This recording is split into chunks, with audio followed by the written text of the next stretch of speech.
As I stated yesterday, having done the introduction, gone through the prologue or preamble of 37 pages, we enter into chapter 1.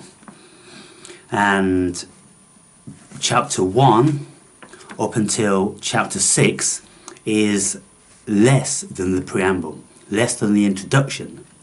And so through those chapters I'm skipping along, and I am paving the way, I'm setting the scene. And so far that's how much I have read. I'm up to chapter 6, and I'm following how I'm speaking and how I begin to say something, and then I have to say, but before you're going to fully understand that, I have to tell you about this. And so then I have to take you on a little journey over there, and then I come back, and then I'll continue. And the way in which I've done it, it seems like it's a natural thing for me to do, because I've always been able to do it with my discourses, haven't I? I take you on a journey every single time, and then when I'm leading up to something, I'll go off on tangents, and then I'll bring it back, and then I'll give you the final solution. And so that's what I'm doing here. And in chapter 1 I ask the reader about life's meaning. Is there one? Do we need one to justify our existence? And then I'm speaking about how the general rhetoric is, what's your life meaning? I don't have meaning. You know, Jordan Peterson's maps of meaning. How many people did he consult with in his psychotherapy sessions about people who didn't feel as if they had meaning? And I ask, do we need meaning? You're in a bubble, you're in a trap. You're caught in a societal trap whereby people think that they've got to have a vocation and striving for something all their lives, and they've got to be working towards this big house and driving this big car, and that gives us meaning. Well, what I'm saying in these chapters is that that never gave me any meaning. Throughout all of my life, up until the age of about 45, it never gave me meaning, people. I was bereft of meaning, and that's what constituted my implosion, my catastrophic psychical crash. So, chapter 1 constitutes a few pages, and it tells the reader that we're going to be going on certain journeys, and the journeys that I'm including are the existentially falling apart journey, the dark night of the soul journey, the hero's journey, the astral journey, the existentially pulling myself together journey, picking up the pieces of a broken spirit and psyche, the psychonauts journey, the religious journey, the Taoist or Taoist journey, and at 60 years old, the life journey. So I speak about the whole thing going through. Then in chapter 2, I state that the universe doesn't need a purpose. So why should we? If we ask the universe, do you have purpose, universe? It's going to tell you, I just am. What are you talking about, purpose? What are you about? Why do you think that the universe needs a purpose?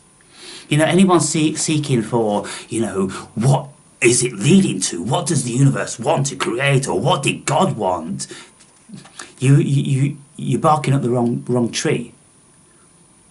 Because life just is. The universe just is. For the sake of isness. And it's down to human beings to label it and place interpretation on it.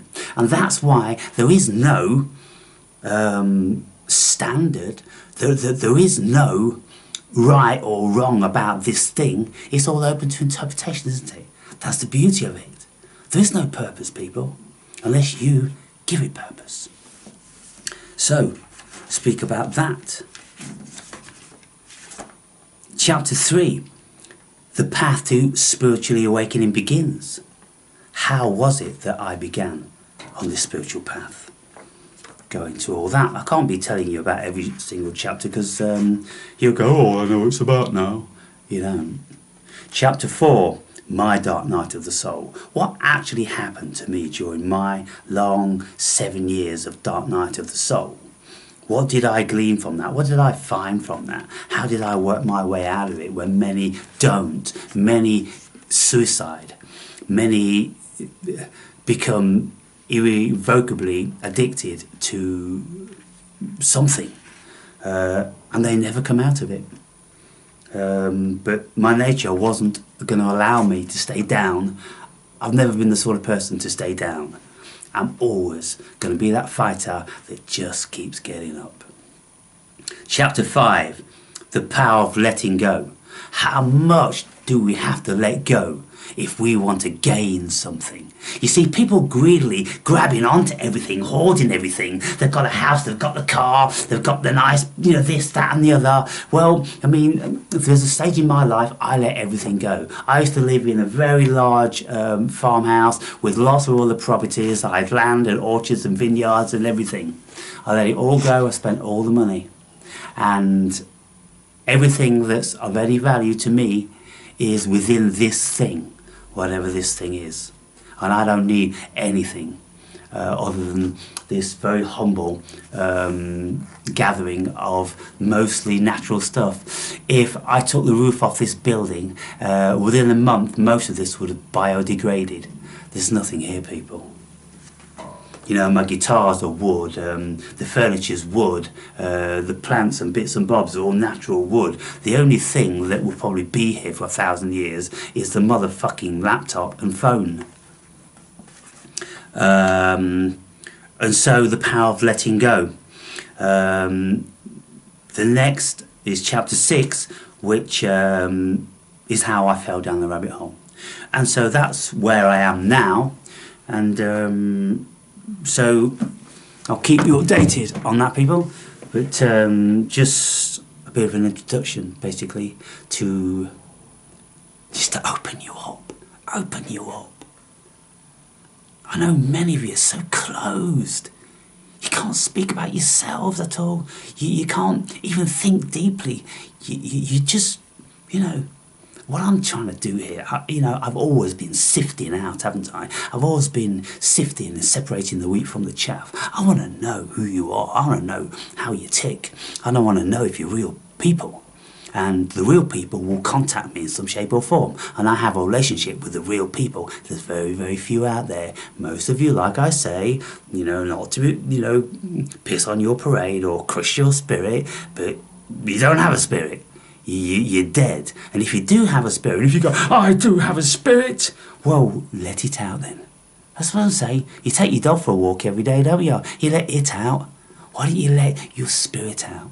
Why don't you let the essence of what you are, cosmic God consciousness, just let it out of the prison that you've chained it within and crushed it down into the darkest of dungeons within your psyche because you're terrified of what it would mean to be free.